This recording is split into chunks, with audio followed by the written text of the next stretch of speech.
भाजप नेते व माजी खासदार किरीट सोमय्या यांनी पुन्हा मालेगावचा दौरा केला असून मालेगावमध्ये झालेला जन्मदाखला घोटाळा व बांगलादेशी रोहिंग्या मुसलमानांना जन्मदाखले वाटप केल्याप्रकरणी सोमय्या यांनी तक्रार दाखल केली।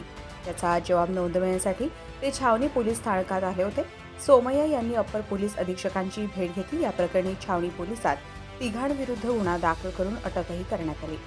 बांगलादेशी रोहिंगे यांनी भ्रष्ट पद्धतीने 4000 अर्ज दाखल केले। या प्रकरणी गुन्हा दाखल केलाय। सोमय्या यांनी पोलिसांचे आभार मानले। तक्रारदार म्हणून माझेही आज स्टेटमेंट घेतले आहे। 1000 बांगलादेशी रोहिंगे यांनी अर्ज केले, त्याची यादी त्यांनी पोलिसांना सादर केली। त्याचे बनावट कागदपत्रे कशी गोळा केली, रेशन विभाग व तहसील विभागाची काही लोके कसे सहभागी आहेत, केवळ आधार कार्डवरून जन्मदाखले कसे दिले, मुलगा 34 वर्षाचा, त्याच्या वडिलांनी अर्ज केला, आज तो मुलगा आहे की नाही माहीत नाही, तो बांगलादेशी आहे की अतिरेकी आहे काहीच माहीत नाही।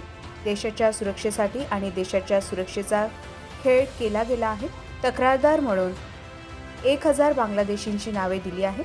38 बांगलादेशींची पूर्ण पुरावेसह दिले आहेत। पुढच्या काही दिवसात पोलीस पूर्ण चौकशीसह पहिले तिघे व आता त्यात अजून 100 वाढतील असे एकूण 103 लोकांवर गुन्हे दाखल होतील अशी माहितीही सोमय्या यांनी दिली आहे।